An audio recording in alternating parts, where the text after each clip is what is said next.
Bilang bahagi ng patuloy na pagpapatibay sa kahandaan ng sandatahang lakas, inilunsad ang Combined Arms Training Exercise Katihan 2026, isang malawakang pagsasanay na idinisenyo upang higit pang paigtingin ang kakayahan ng mga unit sa iba't ibang larangan ng operasyon.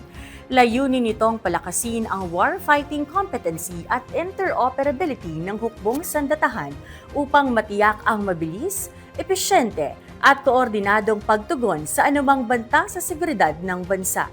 Ang buong detalye, ihahatid ni Bruno Berezo.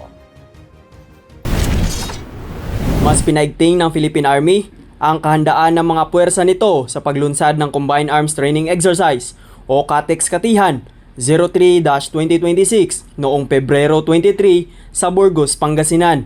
Isang malawakang pagsasanay na idinisenyo upang palakasin ang kakayahan ng hukbong katihan sa sabayang operasyon sa lupa at cyberspace.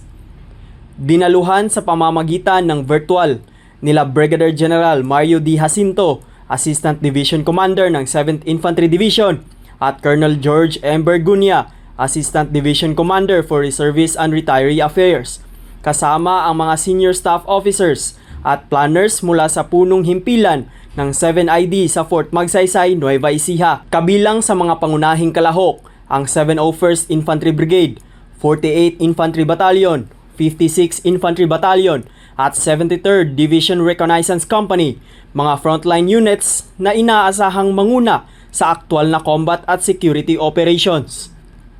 Ayon sa Philippine Army, layunin ng CATEX Katihan na maglatag ng iisang pamantayan sa pagsasanay, palakasin ang command and control systems, at tiyakin ang mas epektibong koordinasyon ng combat at support units.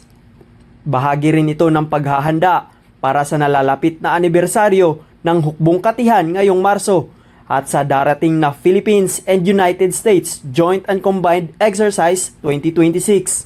Isasagawa ang ehersisyo batay sa CATEX cycle ng Army Doctrine, kung saan lalahok ang 701st at 503rd Combined Arms Brigades bilang rotational units. Saklaw ng exercise areas ang Burgos at Lingayen sa Pangasinan, gayon din ang Lawag City, Burgos at pasukin sa Ilocos Norte. Itinatag ang Joint Operational Center sa Camp O'Donnell, Capas, Tarlac, habang nagsisilbing alternate command site ang Fort Magsaysay.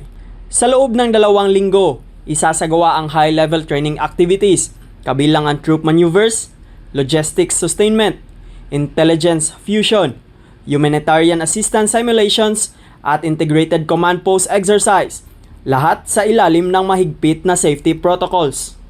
Nagbigay rin ng mensahe si Brigadier General Alan Jose L. Taguba, Commander ng 701st Brigade, sa kanyang talk to troops kung saan binigyang diin ang disiplina, kahandaan at interoperability sa harap ng umuusbong na hybrid at multi-domain threats.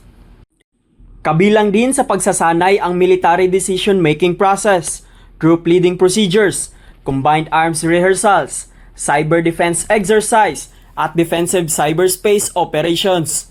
Mga kakayahang kritikal sa modernong larangan ng digmaan. Nakatakdang magtapos ang CATEX Katihan 03-2026 sa ika-6 ng Marso.